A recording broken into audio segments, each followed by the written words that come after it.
Do you really control your own life? Or is someone else making decisions for you without you even noticing? What if I told you that there are 3 powerful forces secretly shaping your thoughts, your actions, and even your future, right now?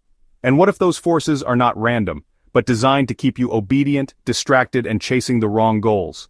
Stay until the end, because once you see these traps clearly, you'll never live on autopilot again. Number 1. The comparison trap.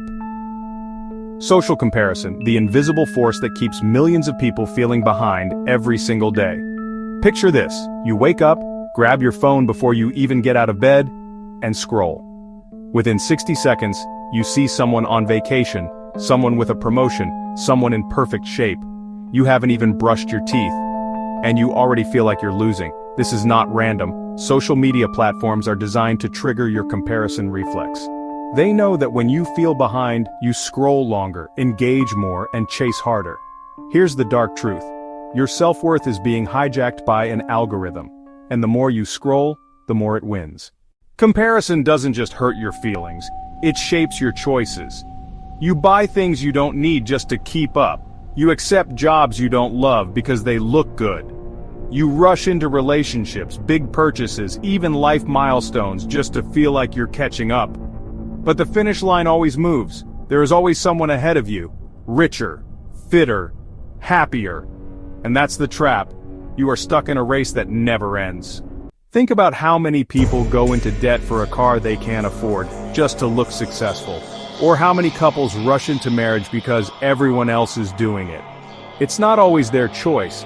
It's the comparison trap talking. Ask yourself, how many of your big decisions were made because you wanted them, not because you felt pressured to keep up? Break free, curate your feed. Unfollow accounts that trigger envy. Replace 1 hour of scrolling with journaling. Compare yourself only to the person you were yesterday, not to someone else's highlight reel. Number 2, the busyness illusion, extended. Society glorifies being busy. We brag about packed schedules. We answer, "How are you?" with "so busy," as if it's a badge of honor. But here's the truth. Busyness is not a measure of success. It's often a perfect distraction from doing the work that really matters. Busy is not the same as productive. Being too busy might be the very reason your life feels stuck. Think about how much of your week is spent on autopilot. Back-to-back meetings, endless emails, constant notifications. Yet at the end of the day, you feel like nothing important moved forward. This is no accident. The world rewards busyness because busy people are predictable people. They don't have time to question, to reflect, to rebel. Example, you spend hours answering messages, joining calls, doing urgent tasks, but the book you wanted to write, the business you wanted to start, the big life decision you needed to make, all of it stays on hold. Busyness gives your brain a dopamine hit. Checking boxes feels like progress, but it's fake progress. You are spinning the hamster wheel faster and calling it success. Here's the uncomfortable truth. Busyness is often fear in disguise. It keeps you from facing the big, scary, meaningful work that might actually change your life. Break free. Every morning, write down one meaningful task. The thing that would truly move your life forward. Do it before answering emails, before checking messages, before anything else. Learn to say no to distractions disguised as obligations. Protect your time like your freedom depends on it, because it does. Ask yourself, are you building your own life or just running someone else's schedule? Number 3. Guilt and expectation trap. The third force is the most powerful, and the most invisible: guilt and expectation. Guilt is a quiet prison guard. It doesn't yell, it whispers, "You should do this. You shouldn't let them down. You owe them." And just like that, your freedom shrinks. You stop asking, "What do I want?" and start asking, "What will keep everyone else happy?" You stay in jobs you hate because leaving would disappoint someone. You keep relationships alive that are already dead because you owe it to them.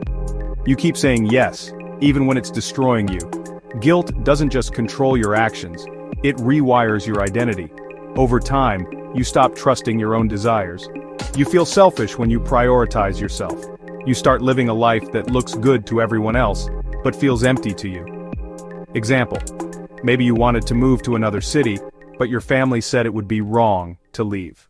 Maybe you wanted to quit a job, but your boss guilt-tripped you about how much they need you. You stayed, not because you wanted to, but because you couldn't bear the guilt of leaving. And here's the scary part. The more you give in, the stronger the chain gets.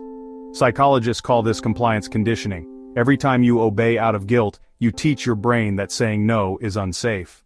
Soon you don't even need external pressure. You guilt yourself into obedience. Break free. Start with small no's. Practice saying no to tiny things until it feels safe. Remind yourself that taking care of yourself is not betrayal. It's survival. Ask yourself, am I betraying myself by saying yes right now? If the answer is yes, you are not being kind. You are abandoning yourself. The day you start protecting your boundaries is the day you start living your own life. Let's recap. The comparison trap keeps you running a race you never agreed to. The busyness illusion makes you feel productive while keeping you stuck. The guilt and expectation trap chains you to a life that isn't even yours. Seeing these traps is the first step. Breaking them is the second. And once you do, life finally feels like yours again. Knowledge is your shield, awareness is your freedom. Follow for daily psychology shorts and deep dives, because your mind deserves to be free. Thanks for watching.